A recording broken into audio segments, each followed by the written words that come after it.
Very simple and quick question, अगर आप Norway ना जाती तो क्या तब भी आप बाहर जाने के बारे में सोचती? Living in Malaysia is rather relatively cheaper than other countries. But when I came, I lived here. जैसे कोई चीज grows on you ना. Oh yes. I started Yes, liking yeah. Malaysia a lot. शादी करने पे मिलता है पासपोर्ट मलेशियन नेशनल के साथ अगर शादी कर ले? लेकिन क्योंकि उनको वो स्किल सेट चाहिए, सिक्योरिटी तो अभी वर्ल्ड वाइड आईटी सिक्योरिटी और एआई जी।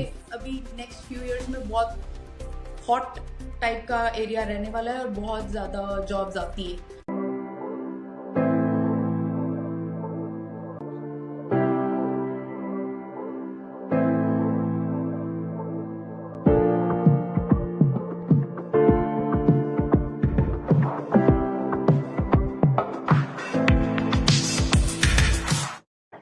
अस्सलाम वालेकुम जनाब अली, क्या हाल हैं?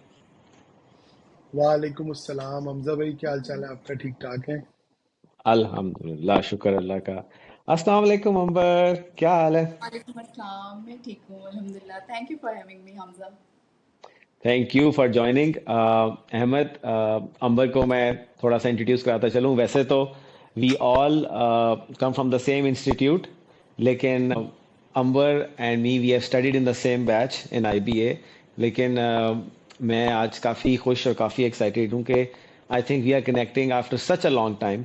और the reason for that is basically the loosely the topic of our today's episode as well. तो उस पर हम बात करेंगे।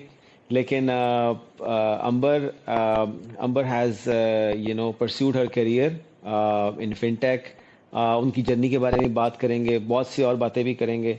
और but yeah for now I am just so happy that we were able to make this happen. जी, अस्सलाम वालेकुम Amber, thank you so much for joining. बहुत शुक्रिया आपका कि आपने टाइम निकाला। एंड बिल्कुल हमजा भाई, आज का टॉपिक बेसिकली कनेक्ट करता है हमारे लास्ट एपिसोड के ऊपर, जहाँ पे कहीं ना कहीं ये डिक्लेयर हो गया था कि it's very tough and hard to live in Pakistan, but we are not gonna extend that topic.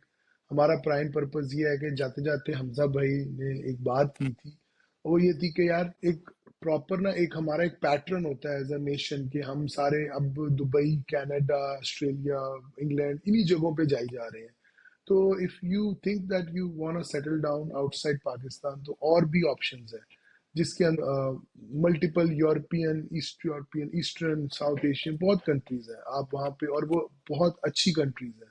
तो इसलिए आज हमारे साथ अंबर है, क्योंकि मुझे जब हमजा भाई ने बताया कि you have settled down quite well in Malaysia, so I thought कि हमजा भाई, let us invite her and let her share definitely. this journey of hers कि यार कैसे इन तमाम जो एक स्टैंडर्ड, जो ऐसा नहीं है कि मलेशिया वर्सेस हम कनाडा या दुबई देख रहे हैं, नहीं, हमारा टॉपिक ये है कि apart from the regular candidates of immigration and or working abroad, how to go or how to choose any other country, and if you don't have the knowledge कि और कौन सी कंट्रीज में क्या हो रहा है और वहाँ की लोगों की क्या जर्नी है, उसमें बिल्कुल Malaysia is our first stop.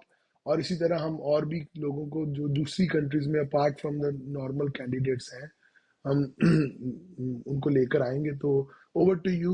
मेरे ख्याल से हमजा भाई, यू आस्क द हाँ, फर्स्ट क्वेश्चन बिल्कुल and then we can take it from there. बिल्कुल। Thank you very much Ahmad. मेरा ख्याल है यार आपने बहुत अच्छी तरह उसको ना जिसे कहते हैं ना कि सिरे को जोड़ दिया आपने हमारी पिछली एपिसोड से। दैट्स समथिंग आई थिंक मैं अंबर के लिए भी बेसिकली बता रहा हूँ कि, और हम ऑब्वियसली हमारी ऑडियंस के लिए भी, कि that is something that we try to do in our each and every episode, कि हम एक तरह से चीज़ों को लेके चल रहे हैं, एक एक मोर और लेस एक तरतीब से लोगों को लेके चल रहे हैं, टॉपिक्स को लेके चल रहे हैं। तो जिस तरह अहमद ने बताया कि हम ये अपनी पिछली एपिसोड में ये बात कर चुके हैं कि जो हालात चल रहे हैं, जो हमारे कंट्री का इस वक्त डायस्पोरा चल रहा है, या वैसे भी ओवरऑल, मतलब in in pursuit of, in search of better revenues, better opportunities आप बाहर जाते हैं, तो why just think about and look at a few options जिनके बारे में मतलब हर कोई जानता है, सोचता है, या फिर उसमें फील होता है कि एक सैचुरेशन सी भी आ गई हुई है। सो दुनिया इतनी बड़ी है, दुनिया आप अवेलेबल आपके लिए पड़ी है, खाली पड़ी है फॉर यू टू एक्सप्लोर। सो उस हमारे जहन में अंबर फिर आपका एक नाम आया कि यार कि माशाल्लाह you have a journey of your own, professional journey, और बहुत अरसा पहले, काफ़ी टाइम से you moved professionally, I mean you made your move from Pakistan to Malaysia. तो हम स्टार्ट नेचुरली उसी से करेंगे।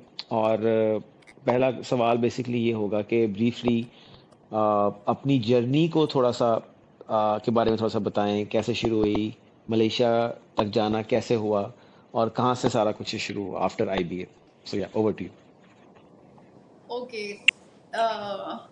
So I should start basically from my first job. Okay. जिस साल we completed our MBA, I was looking for jobs and I couldn't really find anything. I was being offered jobs with very, very minimal internships, in fact, with very minimal stipend, and I couldn't really. Mera hometown is Sialkot, and I was studying in Lahore. Oh, okay. Meaning to say that if I have to work, if I want to work, at least I should be able to bear my own expenses. तो मेरा वो For नहीं sure. हुआ और मैंने काफ़ी देर तक interviews दिए और being a fresher the same struggle जो कि सब लोगों को होती है वो मुझे भी हुई. But then I was really lucky to secure a spot in a multinational which was Telenor. और मैं Telenor पाकिस्तान में हायर नहीं हुई थी. मैं Telenor का ना एक ग्लोबल यूनिट था जो कि पाकिस्तान से बैठ के दूसरे कंट्रीज में फाइनेंस, एचआर और आईटी के सर्विसेज देता था. मैं उसमें interview and the first role that I took was a fintech representative. I was the IT representative for our one of our fintech applications. Then I learned it and I grew in the same track. Then I moved to Islamabad and Telenor headquarters are basically in Norway. तो वहाँ yes. हमारा जाना होता था काम के सिलसिले में काफ़ी. तो I actually wanted to settle there. I really liked the vibe, the place. I wanted to settle down there. और वही मेरा फोकस था. इंटरेस्टिंग, मैं इंटरेस्टिंग, वेरी हाँ मैं इंटरेस्टिंग। बताना क्या चाह रही हूँ कि बाकी सब लोगों की तरह जैसे भी आप लोगों ने हाईलाइट किया मेरा फोकस भी मलेशिया नहीं था. It never was on my और फोकस क्या था? Sorry, I missed idea. Norway. Norway. Norway. Yeah. I am very वो सरप्राइज्ड नॉर्वे ऑनेस्टली, हम वाली बात करेंगे इस पे। हमजा भाई, वो I liked it. Nor I used to go there. I really loved the vibe, the like everything, the quality of life and everything. वहाँ पे अगर आप कभी नॉर्वे घूम रहे हो ना तो आपको एक चीज बड़ी नजर आती है कि अफरा तफरी नहीं होती. लोगों बस मस्त माहौल, लोग चल रहे हैं. क्या? तो वो पार्ट मुझे बड़ा अट्रैक्ट करता था. मुझे नहीं पता अब कैसा लगेगा but back in the day when I used to visit Norway तो मैं बता ये रही थी कि मैं कभी मलेशिया सेटल होने का मैंने भी नहीं सोचा था जैसे बहुत सारे लोग नहीं सोचते. And I am not really sure whether I would want to call it a settling down yet or not. Yeah, then when I was working in Islamabad, तो I was working like जैसे मैंने भी बताया कि हम मुख्तलिफ countries को support करते थे और मेरे कुछ इस तरह ही काम के सिलसिले में मेरे मलेशिया में कुछ डिपार्टमेंट्स थे जिनके साथ हम काम करते थे. स्वीडन में थे, नॉर्वे में थे, हर जगह. तो फिर कुछ ऐसी अपॉर्चुनिटी बन गई 2022 में. मतलब I was trying to look out, I was trying to find a job in any other country. I was मतलब जैसे हम करते हैं. This is very very unfortunate but yes situation यही है कि सब लोग बाहर ही जाना चाहते हैं कहीं. देन आई मेरा एक क्वेश्चन है यहाँ पे. आई हैव अ जी very simple and quick question.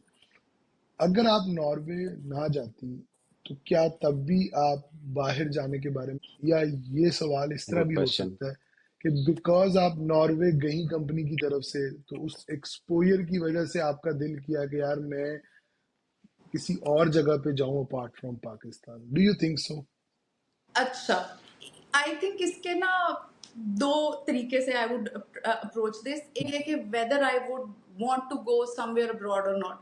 जब आप जाते हैं ना कहीं भी, और मेरे केस में नॉर्वे चली गई, या जब आपका एक्सपोजर बेसिकली बढ़ता है तो आपका नेचुरली एक पैरेलल ड्रॉ होता है कि हमारी पाकिस्तान में लाइफ कैसी है, हमारे पेरेंट्स ने कैसी है, हमारे से ज्यादा काबिल लोग कितनी स्ट्रगल करके कहाँ पहुंचे, और फिर आपका मतलब नेचुरली पैरेलल ड्रॉ हो जाता है कंपैरिजन कि आता है वहाँ ना। पे लोग जी रहे हैं, उनकी क्या प्रेफरेंसेस हैं, क्या उनकी जिंदगी है। तो ऑफ कोर्स जो वो एक्सपोजर आपको चीजें सिखाता है वो हमने भी सीखी, इसीलिए शायद हमारा भी दिल किया कि life has to be better and can be better, and this is or one there of is a or there is a better life. The. हाँ, there is a better life out there. और दूसरा part के मैं Norway ना जाती तो क्या मेरा फिर भी दिल करता। आई थिंक के इकोनॉमिक क्राइसिस जो है अभी पाकिस्तान में, और मतलब आप जो भी फिगर कमा रहे थे आज से 4 साल पहले, वो अगर आप वही आज कमा रहे हैं या आपको 6% 7% इंक्रीमेंट लग भी रहा है, तो that is not sufficient, you can't really survive in that. तो वो एक ना दौड़ सी लगी रहती है, to make more money, to make more money. तो वो आई थिंक वो आपकी जिंदगी में से बहुत सारी और चीजें निकाल देती है, क्योंकि आपको पैसों की ही फिक्र करती रहनी पड़ती है, मतलब जिन थोड़ा लोगों की थोड़ा काउंटर रिस्पॉन्सिबिलिटी। डिफर करूंगा मैं, थोड़ा डिफर करूंगा मैं इससे, थोड़ा सा काउंटर है मेरा कि ये जो 6% 7% का इंक्रीमेंट या पैसों का होना वर्सेस जरूरतों का जो ये चैप्टर यहाँ भी चलता है, आपकी नॉलेज के लिए हर जगह चलता है। I am very sure Malaysia में भी चलता होगा, दुबई में भी चलता है कि आप यस, आई वुड जो not, salary. Sorry please please go go. Ahead. Okay, so I was basically saying. मेरा point, I think we are cutting and the usual. कौन बोलेगा सो आप? मैं बोलता हूँ। So basically the the question over here is कि मैं differ करता हूँ इस चीज से कि जो 6% का जो इंक्रीमेंट, 7% का इंक्रीमेंट है और वर्सेस आपकी जरूरतें, ये when you are a salaried person that is what is gonna happen to you for the rest of your life. So there is something else जो पाकिस्तान, दुबई, कनाडा, मलेशिया लोगों को लेके जा रहा है। और आपको लगता है कि अगर हम एक वेटेड एवरेज फार्मूला के साथ इसको लेके चले, तो which is the top factor for you, जो आपको लगता है चलो एक्सपोजर मिल गया और उसके बाद was economic crisis the top factor for you to move, और was it quality of life and the way people live life differently over here? Okay, so I completely agree. When you are a salaried class and you have to rely on certain level of increment, of course there is always a run between your resources and your expenses. But I was referring to the recent conditions in Pakistan. और आपकी economy stable होती है तो आपकी एक different तरीके का cycle और इंक्रीमेंट्स और वो चीज़ें रन होती हैं। और जब आपकी इकोनॉमिक एक क्राइसिस में से गुजर रही होती है, ऑफ कोर्स एक उसका इम्पैक्ट, काफ़ी ज़्यादा इम्पैक्ट इंडिविजुअल, एक कॉमनर के हाउस होल्ड पे आता है। तो I was actually trying to refer to that. And for me, I think मेरी करियर ट्रेजेक्ट्री बहुत अच्छी थी। मेरे लिए क्या फैक्टर था मूव करने का, I wanted to have an international exposure. Although मेरी शॉर्ट टर्म असाइनमेंट्स होती रहती थी, but I wanted to. I had worked for good 10 years in Pakistan, so I just wanted to explore something else. Because I would not say I was not earning well there, and I had to move forward. Yeah, from money perspective, probably it wasn't. अच्छा, जब आप Malaysia को study करते हैं ना, तो आपका when you compare it with western countries, शायद आप कनाडा, अमेरिका, ऑस्ट्रेलिया से कंपेयर करें, तो आपको मलेशिया में लिविंग एक्सपेंसेस और Malaysian living in Malaysia is rather relatively cheaper than other countries. आप काफ़ी सारी चीज़ें ओके, वहाँ पे enjoy इंटरेस्टिंग। कर सकते हैं जो वहाँ, जैसे कि एक वेरी लाइट सी एग्जांपल, होटलिंग और डाइनिंग आउट, ये जैसे दुबई या कहीं और जगहों पे बहुत मुश्किल है, बट मलेशिया में इट्स अ नॉर्म। तो आप काफ़ी सारी चीज़ें वो कर सकते हैं। तो यही अगला सवाल था आपसे कि चलें जैसे भी जो भी वजह बनी आप पहुंच गए और अब आप वहां पे एक अपनी लाइफ को गुजार रहे हैं, लेकिन how it is to live in Malaysia and when you compare it with Pakistan, that is the reference point. और ऑब्वियसली नॉर्वे भी आप लगा सकते हैं बीच में साथ ही, but basically 10 years in Pakistan and how many years in Malaysia now? I came here in 2022, so 2 years there. 2022. Okay, so and 2 years in Malaysia. What are the major differences? Where do you feel you see yourself in future? Go ahead. I think वही आपने continue कर दिया, तो उसी को एक सवाल में बदलते हैं, मैं आप आगे वही चलते बताती थी कि Malaysia was never on my list and I never wanted to come here, but वो कुछ अपॉर्चुनिटी ऐसी बन गई और जहाँ जो मैं चाह रही थी वो लास्ट मिनट पे ड्रॉप हो गया, तो I had to just take it. Meaning to say कि मैं बहुत लो एक्सपेक्टेशंस के साथ आई थी। मैंने एक दफ़ा मले हाँ। विजिट किया हुआ था पहले, और मैं मेरी ज़ीरो एक्सपेक्टेशंस थी, और I was frankly speaking I was not excited. और मैंने ये सोचा कि मैं ना 5-6 महीने बाद कहीं और मूव कर जाऊंगी। But when I came, I lived here, I जैसे कोई चीज़ ग्रोज ऑन यू ना, Oh, I like Yeah. Malaysia a lot. आपको एक अगर मजे की बात बताऊं, जब कनाडा में लोग आते हैं ना तो पहली चीज वो यही कहते हैं, यार मैं बस पासपोर्ट लेने आया हूँ, उसके बाद मैंने वापस चला जाना है।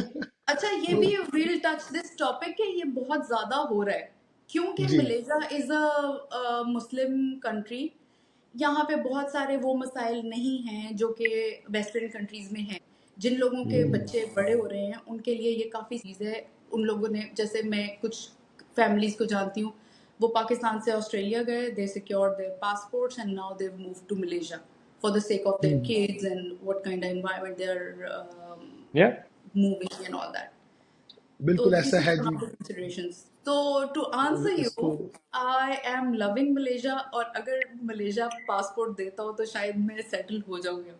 That's why I was saying that I'm not sure whether I can call it a settling down yet or not. अच्छा, ये अमर एक बड़ा इंटरेस्टिंग एक हमारा एक सब टॉपिक है जो कि हमने कवर करना ही था। वो है पासपोर्ट यानी सिटीजनशिप।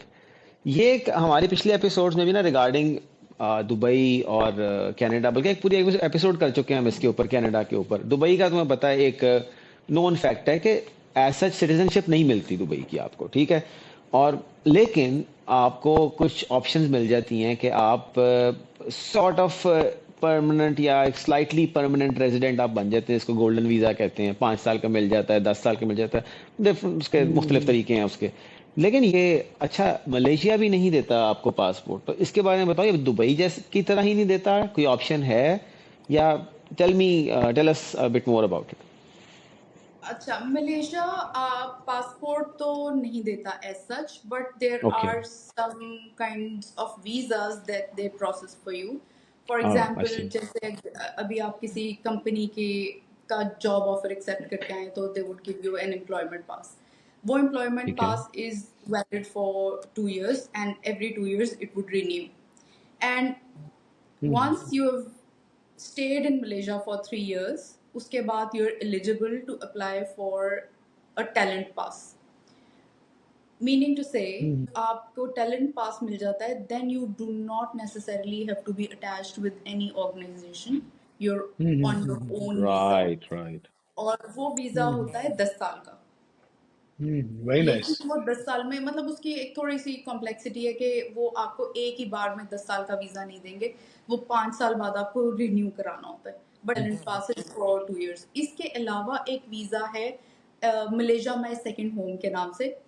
वो मिलता ओके, है एक सर्टेन लेवल ऑफ इन्वेस्टमेंट करने पे, ओके, और उसके ऊपर भी ओके, आपको नेशनैलिटी नहीं मिलती लेकिन काफी सारे प्रिविलेजेस मिल जाते हैं। वो तो ओके। गूगल पे भी इजीली दैट शादी इंफॉर्मेशन। करने पे मिलता है पासपोर्ट मलेशियन नेशनल के साथ अगर शादी कर लें? I I think, to my information, passport आपको फिर आप स्पाउस वीजा पे रखते हैं, और आपको मतलब ब- चूंकि आपका स्पाउस होता है तो लोगों ने ऐसे बहुत किया हुआ है कि उन्होंने, जैसे आदमी हजरात आते हैं तो उन्होंने मले लड़कियों से शादी की हुई है, और वो बिजनेस करते हैं। बिजनेस वो अपना करते हैं अपनी बीवी के नाम पे रजिस्टर, जो कि मले होती हैं, तो उनको काफी सारी वो कंसेशंस और गवर्नमेंट की फैसिलिटेशंस और टैक्स के नंबर्स कम और उस तरह की वजह से मिल जाती। लेकिन मेरी इंफॉर्मेशन के मुताबिक मलेशिया पासपोर्ट नहीं देता। चले तो ठीक है। बेसिकली बेसिकली तो आप कहना चाह रही हैं कि पासपोर्ट नहीं मिलेगा, आप शादी कर लें आप, लेकिन उसके करीब करीब एक परमानेंट रेजिडेंसी जैसे काफी ऑप्शंस हैं, जैसे मलेशिया सेकंड होम, टैलेंट का है, तो आप वहां पे रह सकते हैं। और वहां के, तो जब आपके पास ये लॉन्ग टर्म स्टे के या परमानेंट रेजिडेंसी के ऑप्शंस होते हैं, तो आपके राइट्स भी होते हैं उसके साथ इक्वल और parallel to the nationals.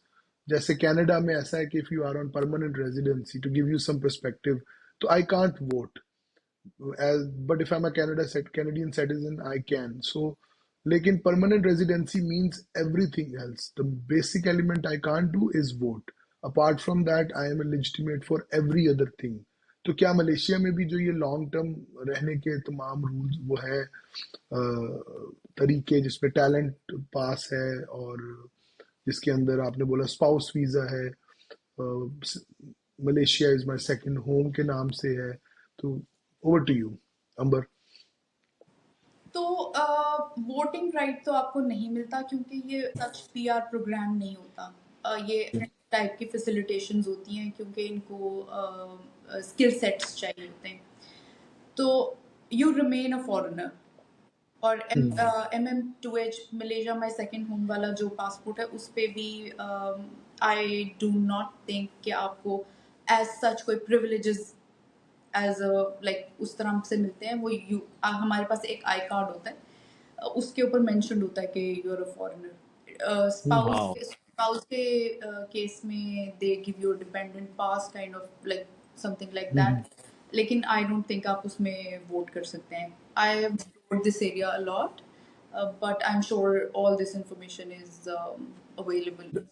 Rights तो बराबर ही होते हैं ना, फिर भी ठीक है वोटिंग राइट्स नहीं है Skin लेकिन rights की ओवरऑल बात करते हैं सोशल आप, rights. for example, in social Of rights, course. Social rights के बारे में कि मैं जॉब्स पे आराम से अप्लाई कर सकता हूँ, इक्वली ट्रीट किया जाऊंगा, कोई मुझे इस तरह नहीं है कि मेरे लिए सैलरी और है और नेशनल के लिए सैलरी और है.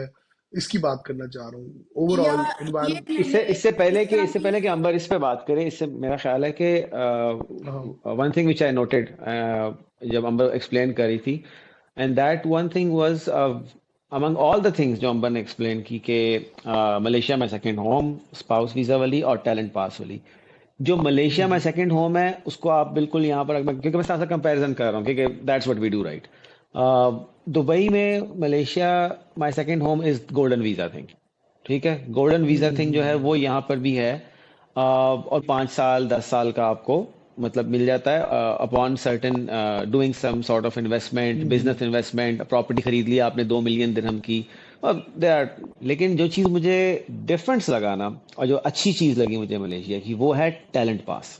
ठीक है, जो क्योंकि जो डिस्टिंग्विशिंग फैक्टर है ना, दैट इज पास. क्योंकि यहाँ पर यूएई के अंदर आप जो एक वीजा एम्प्लॉयमेंट वीजा लेके आते हैं 2 साल का, वहां तक तो मलेशिया दुबई बिल्कुल सेम सेम चल रहे हैं. मतलब यहाँ भी आप 2 साल का एम्प्लॉयमेंट वीजा लेके आएंगे, उसके बाद आपकी कंपनी उसको हर 2 साल पर रिन्यू कराएगी.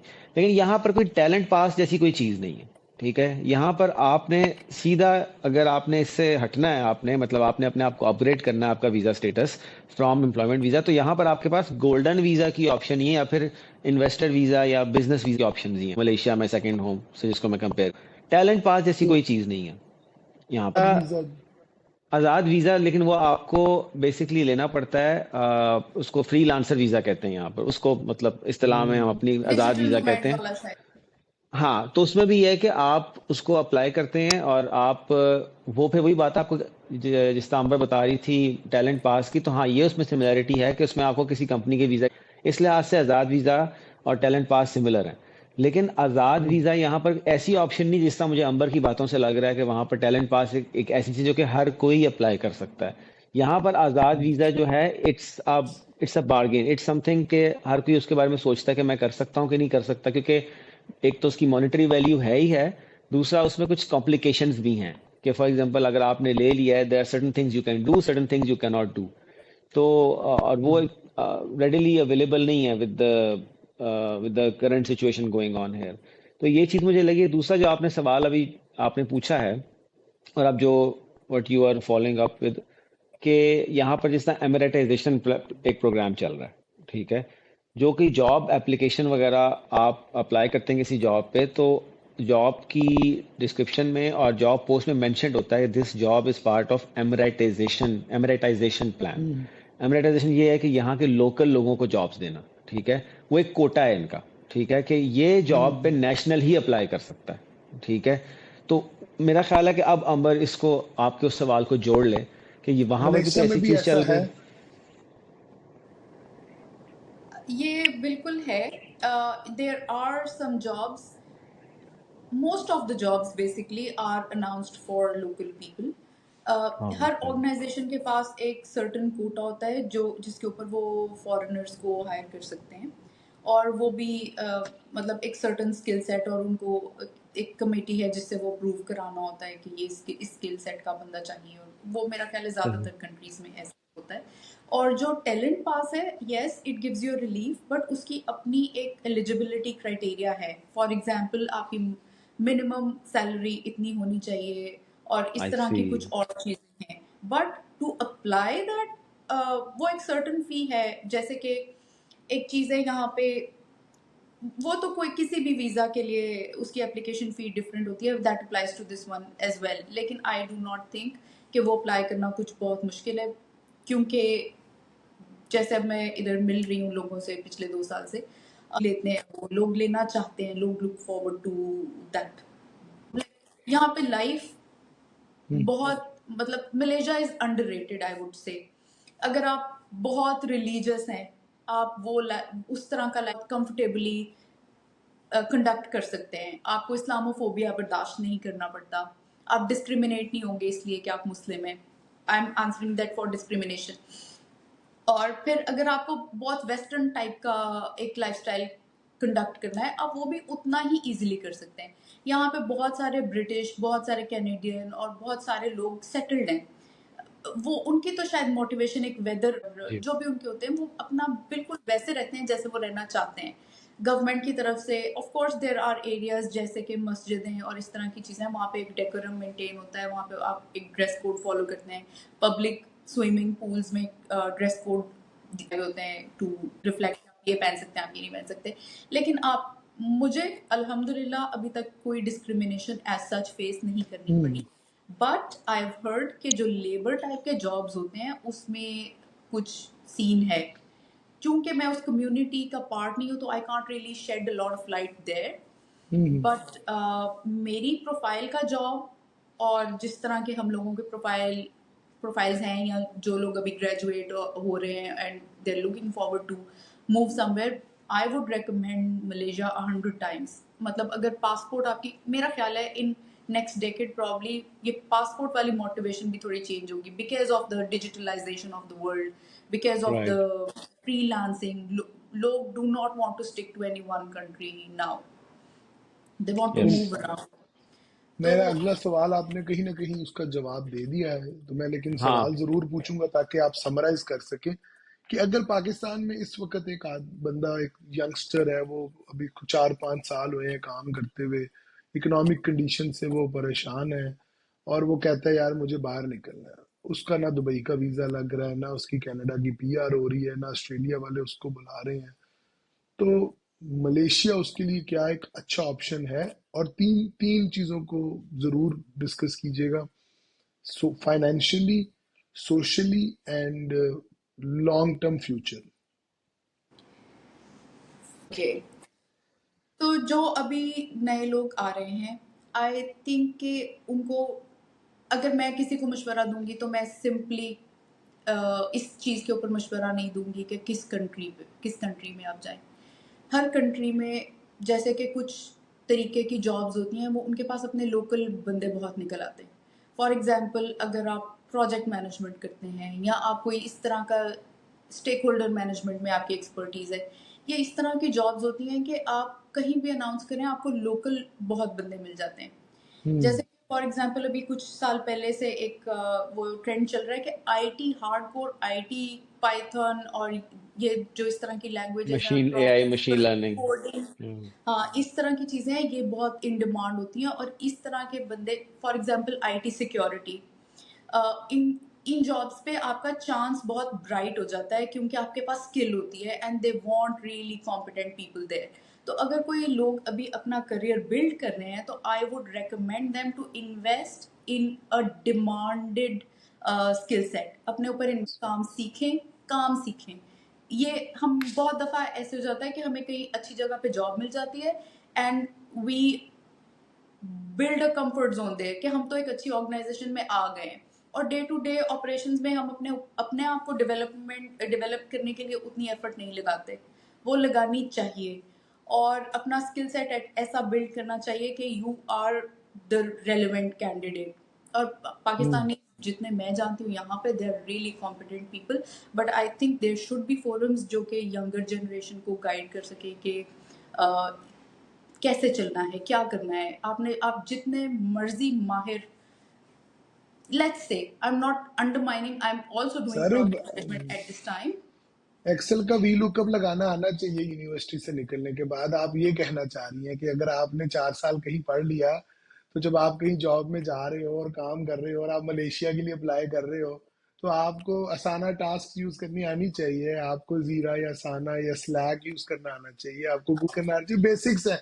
और आगे कि एक्सेल के ऊपर एक सिंपल वी लुकअप का फॉर्मूला काफी लोगों को लगाना नहीं आता। तो वो हाँ, काम हमने सीखने पिछली की बात है, वो जो भी आपकी फील्ड है। क्योंकि फॉर एग्जांपल अगर किसी कंपनी के पास कोटा है कि वो 15 बंदे रख सकता है, तो वो 15 बंदे वो रखना चाहेगा जो उसे मलेशिया में मिलने मुश्किल है या किसी भी कंट्री में। एग्जैक्टली अब बहुत अच्छी ये आपको बात उस है। पॉइंट है बकेट असल में में, फॉल करना है, आपको उस ये बकेट पॉइंट में है, फॉल बहुत करना है इंटरेस्टिंग तो बात है।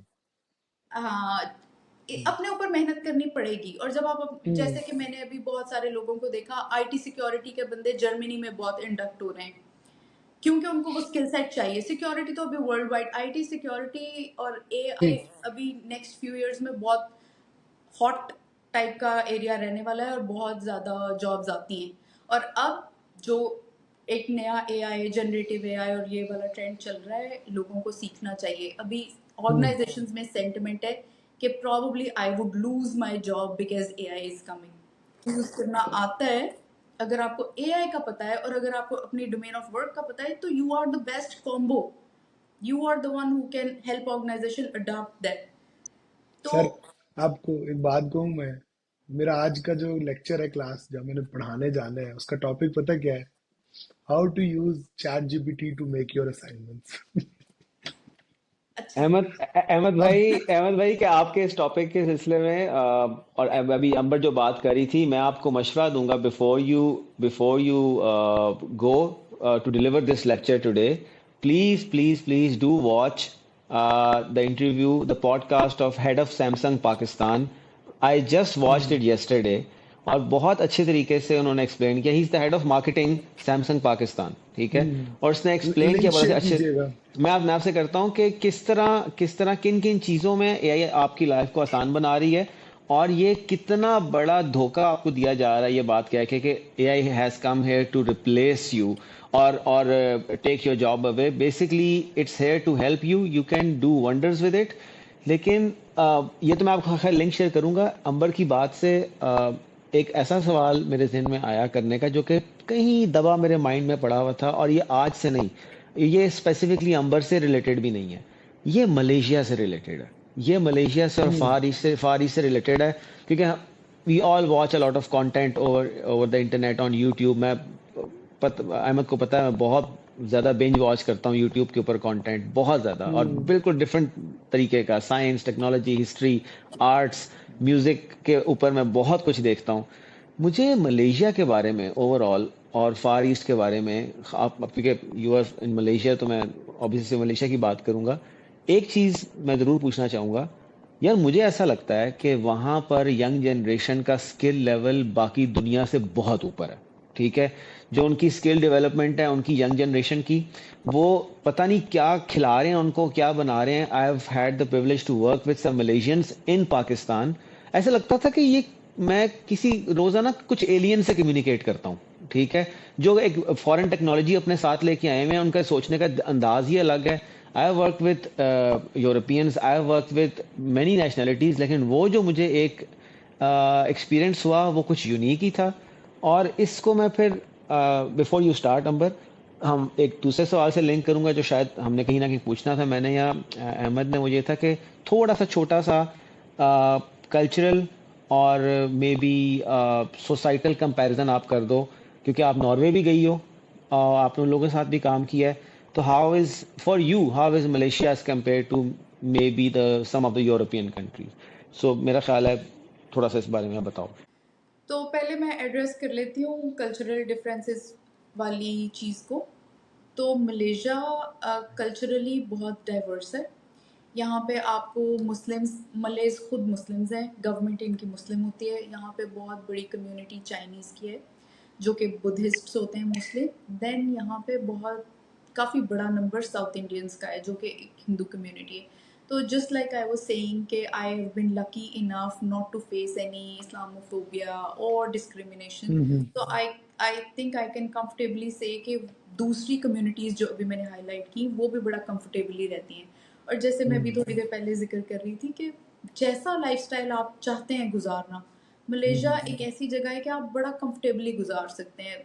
मतलब 360 के स्पेक्ट्रम पे अगर आपको बहुत रिलीजियस लाइफस्टाइल कैरी करते हैं आप, तो भी आप उतना ही कंफर्टेबली यहाँ पे एडजस्ट करेंगे।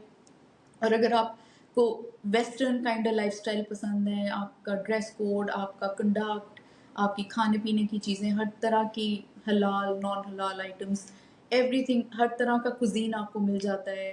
आपको हलाल चीज़ें चाहिए, आपको हलाल खाना चाहिए, कोई प्रॉब्लम नहीं है। आपको नॉन हलाल पोर्क और ये वो सब चाहिए, अल्कोहल चाहिए, वो भी लाइसेंस्ड और जो भी उनका पॉलिसीज होती हैं, everything is doable here. Right तो राइट कल्चरली अगर आप पाकिस्तान से आ रहे हैं तो आपको शॉक नहीं लगता, आप बड़ा कंफर्टेबली एडजस्ट कर लेते हैं।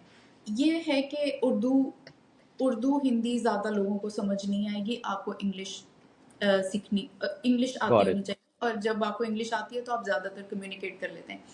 एक और चीज़ है कि जो हमारी लेबर क्लास आती है यहाँ पे, वो आई हैव सीन कि वो बहुत जल्दी मले लैंग्वेज लर्न कर लेते हैं। उसकी वजह ये है कि मले लैंग्वेज इटसेल्फ बहुत मुश्किल नहीं है। जैसे कि आप अच्छा German language is very difficult, Spanish और जो भी बाकी लैंग्वेजेस हैं, ये लैंग्वेज आप क्विकली पिक कर लेते हैं। इसमें ग्रामर की उस तरह की कॉम्प्लेक्सिटीज़ नहीं है। तो जैसे कि कम पढ़े लिखे ही लोग आते हैं लेबर क्लास में, बट वो भी 2 अच्छा 3 4 महीने में पिकअप करके कस्टमर्स से कन्वर्स करना शुरू कर देते हैं। तो नाइस अगर आपका लैंग्वेज वाला बैरियर कम हो जाए तो आप बड़ा कंफर्टेबली रोल कर लेते हैं सोसाइटी में।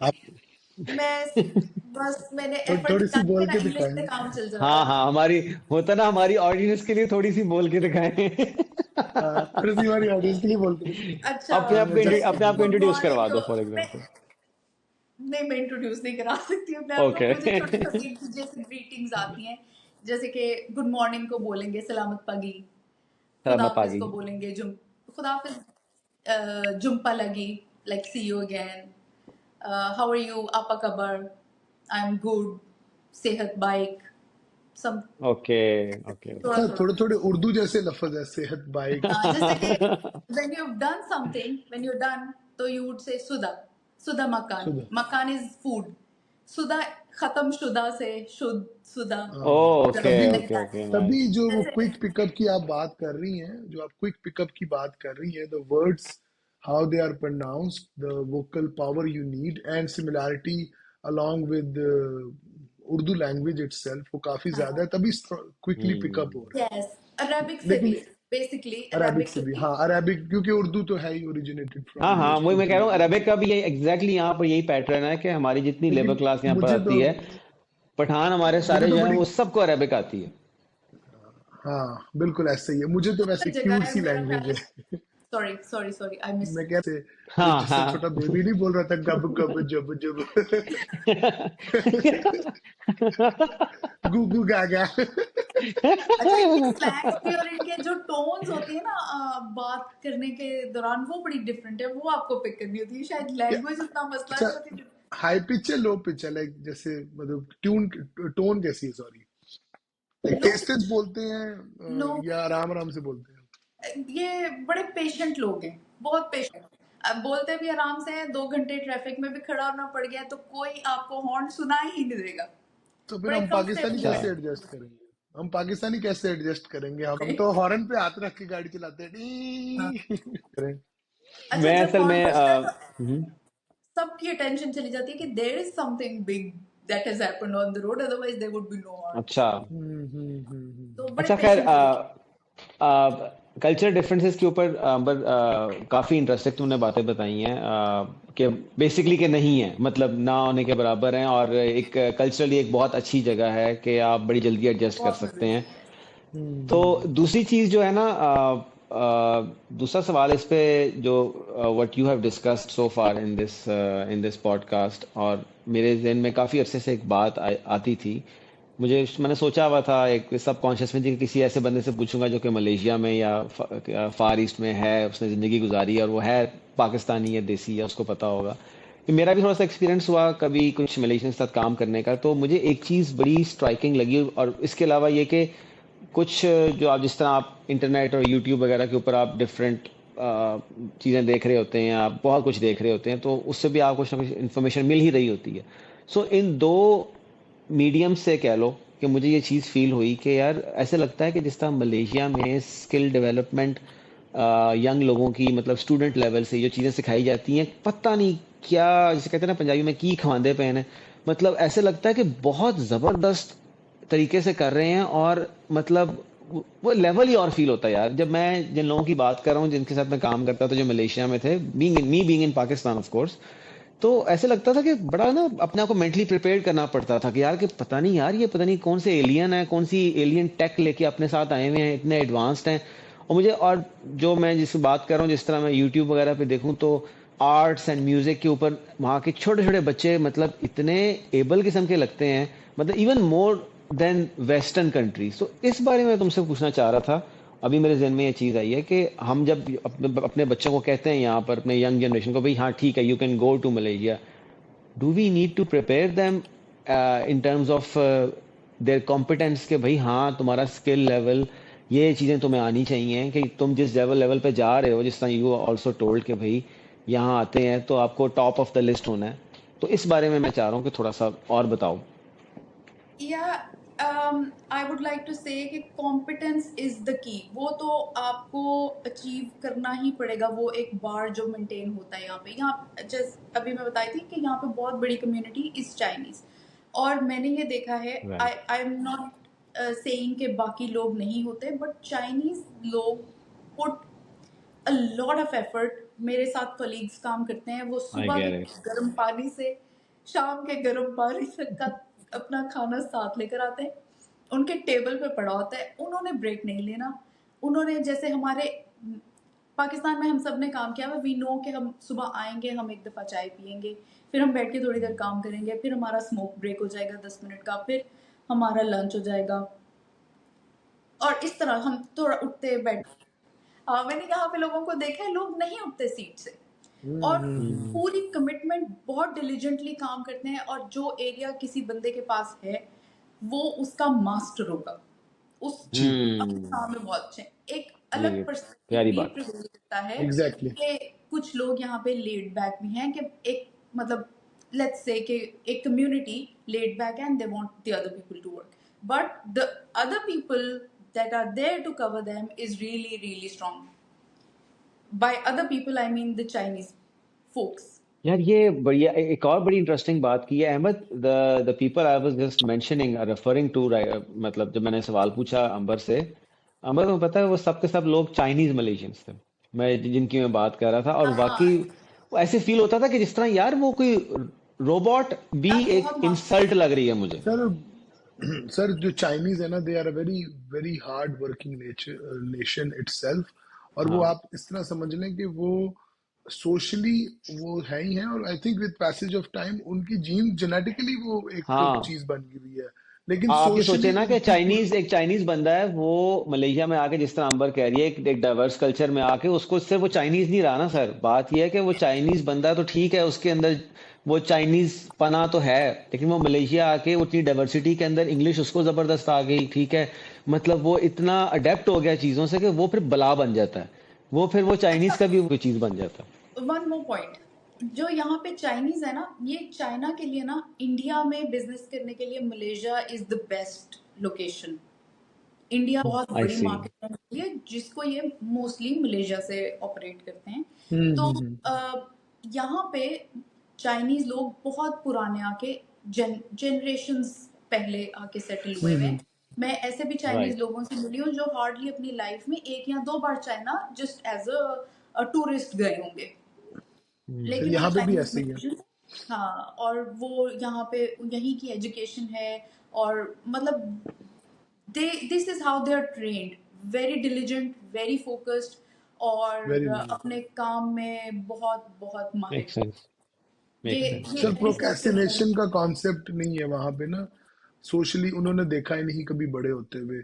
वो अब procrastination is near to zero in that community. Second, they are very organised and structured. आप उनके True. घर चले जाएं, आप उनके ऑफिस का टेबल देख लें, like they have a partial OCD I would say, कि हर चीज उनकी ऑर्गेनाइज्ड है। And they have been trained कि hard work is the key to success. There is Yes. Not beyond it.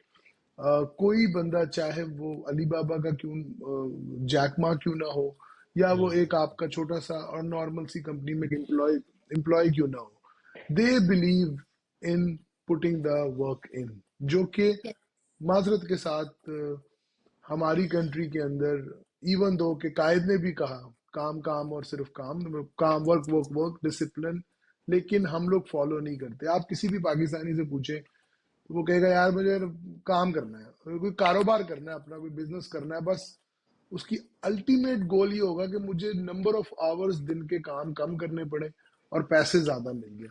जबकि ऐसे ही even if you look at any other community, specially the one in discussion right now, the more successful they get, the more time they put in into their things. Anyways, topic को आगे लेके चलते हैं और final thoughts की तरफ, because we are getting a bit into the conclusion. तो मेरे ख्याल से अगर मैं आपसे कंक्लूजन, मैं जो समझा हूं अभी तक अंबर, वो ये समझा हूं कि it's a really good option to work and live in a developed, it's a developed nation where there are some part of Asia and some part of the western side mixed up. You can live comfortably by your own terms. लेकिन जो मेरा conclusive सवाल है वो ये है कि is it the place where you can grow and where you can go and grow internationally? जैसे क्या अंबर अपने आप को जिस भी ऑर्गेनाइजेशन में आप फिलहाल काम कर रही हैं, are you seeing yourself using this experience and getting some job offers in Sweden, in North America, in all these other countries? Norway में आपको नजर आता है कि यहाँ पे वो एक्सपोजर मिलता है मलेशिया में, जो रास्तों को और आगे खोल देता है इंसान के लिए? Okay, I think I can approach this question also in a couple of ways. ये मलेशिया जो है ना, ये किसी भी यूएस बेस्ड, यूरोप बेस्ड कोई भी कंपनी हो जिसको अपनी एशिया में प्रेजेंस रखनी है, तो Malaysia is a priority for them for different reasons. जब आप मलेशिया में हैं तो आप एक ऐसी मार्केट में हैं जहां से आप कहीं भी निकल सकते हैं, provided that you know your work, और आप कैसी अपॉर्चुनिटीज एक्सप्लोर कर रहे हैं। और जब आपके पास यहाँ की एक एक्सपीरियंस होती है, तो I would say a complete yes to your question कि of course there are opportunities to grow. और स्पेशली अगर आपका क्वेश्चन पाकिस्तान से कंपैरिजन में है, तो ऑफ कोर्स फिर मतलब ये तो it's a very easy answer कि जो एफर्ट आपको पाकिस्तान में बैठ के पाकिस्तान से निकलने के लिए करनी पड़ती है, कोई अपॉर्चुनिटी सिक्योर करने के लिए करनी पड़ती है, वो यहाँ आके इट गेट्स ईजियर, क्योंकि आप उस मार्केट में बैठे हैं। उस मार्केट में यूएस बेस्ड फर्म्स भी हैं, उस मार्केट में यूरोप बेस्ड फर्म्स भी हैं, उस मार्केट में इंडिया बेस्ड सब कुछ है। हर जिसको एशिया में प्रेजेंस रखनी है, इकोनॉमिकली स्टेबल कंट्री चाहिए, they would want to have a presence in So Malaysia, it's a hub. Singapore. So it's a hub for yes Asia. Yes. और आई थिंक टाइम के साथ ये इन्वेस्टमेंट डिफरेंट कंपनीज की यहाँ पे बढ़ रही हैं। जी हमजा भाई, तो आपका कोई हाँ, कंक्लूसिव मेरा क्वेश्चन? मेरा कंक्लूसिव क्वेश्चन मेरा ख्याल है after all that we have discussed, और आपने एक बड़ा अच्छा कंक्लूसिव सवाल पूछा था, और मेरा सिर्फ एक सवाल होगा मेरा ख्याल, उसके बाद हम अपने इसको जी जी। कंक्लूड करेंगे एपिसोड। वो ये होगा कि अंबर के लिए is there go back home factor, और वो अगर है तो क्या है? why I would like to go back if I ever decide to, या शायद वो मेरी फैमिली रीजंस होंगी कि जैसे योर पेरेंट्स आर एजिंग, तो you have that sentiment towards them कि I want to be with them, बिल्कुल। और जो भी आप फील करते हैं अपने एजिंग पेरेंट्स के लिए। Otherwise professionally I do not see a reason on of why I would like to go back. Right, very makes professionally nice, sense, I very makes nice. Hope sense. मैं आगे से आगे ही बढ़ना चाहूंगी। वापस जाने की वजह मेरा ख्याल है मेरी फैमिली और पेरेंट्स ही हो सकते हैं, उसके आपको अलावा किसी आपको पाकिस्तान के गोलगप्पे याद नहीं आते? मुझे बहुत हाँ अच्छे आते हैं, लेकिन मैं बना लेती हूँ। अब मुझे बहुत जैसे सारी चीजें बनानी आ हाँ गई। वो वो जैसे हम कभी कहते हैं ना कि क्या ही वो बातें थी, वो गलियां थी, वो यादें थी, हाँ वो कहानी थी। कैंपस हाँ। ब्रिज के दिन ये थे, मैं आपको ये ओए अहमद पता जो है वो? बता रहा है होए, ना, ये जो अहमद बता रहा है ना, ये यार मैं एक एक खास मिनट। सेंस में कहता होता हूँ कि ना, क्या ये बातें थी, क्या यादें थी, वो मैं इसको नेगेटिव सेंस में कहता होता हूँ। अहमद को पता है इस हाँ, बात का। लेकिन ये ये जो मेरा एक सबसे बड़ा एक वो होता है कि यार कि बाहर जा रहे हो तो please be open to new things. वो न्यू थिंग्स, चीजें जब जाओगे छुट्टी में कर लेना। इतना कुछ आगे जो पड़ा है वो भी पहले ट्राई करो ना। या अच्छा। हाँ, टॉलरेंस क्रिएट करनी अपने अंदर। एब्जॉर्ब, मैं शुरू में आई थी तो मैं पाकिस्तानी कुजीन के अलावा मैं टेस्ट नहीं कर हम्म। पाती थी। एक दो दफा मैंने अपने कैफेटेरिया से खाना लिया, उन्होंने मुझे अपना what ever options were available, मुझे जो सबसे फ्रेंडली लगी चावल और चिकन करी वो मैंने लिया, but the way it was prepared मैं उसका सेकंड बाइट नहीं ले पाई थी। मतलब द कुजीन, और क्योंकि मैं एडवेंचरस नहीं हूँ फूड को लेके, तो यहाँ पे बहुत सारी आपकी हर चीज में फिश है। एंचोवीज एक चीज होती है, अगर आपने कभी ट्राई की हो, छोटी एंचोवीज, छोटी, यस यस। वो हर चीज में डली हुई होती है, वो आपके मुंह में जाते हैं सीजर आप कहते सैलेड हैं में भी क्या डालते खा हैं। लिया मैंने।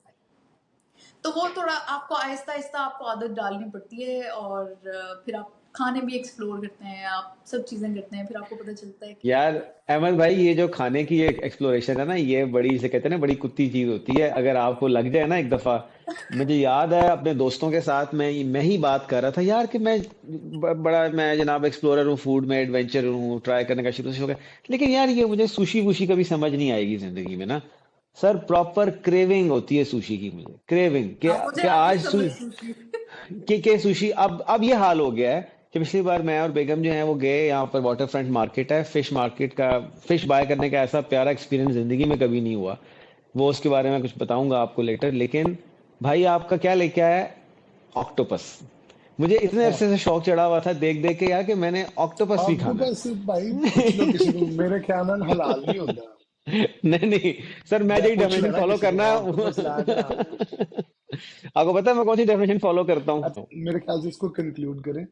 हाँ बिल्कुल। देखें, आपने जो कुछ सबसे पहले तो बहुत शुक्रिया Amber, you kept it very light and simple for others. और हमजा भाई ने जो आपसे क्वेश्चन पूछा कि उसका बड़ा ही आपने अच्छा जवाब दिया है कि सवाए फैमिली के ना और कोई फैक्टर नहीं है बैक होम जाने का आपके लिए, ठीक है ना?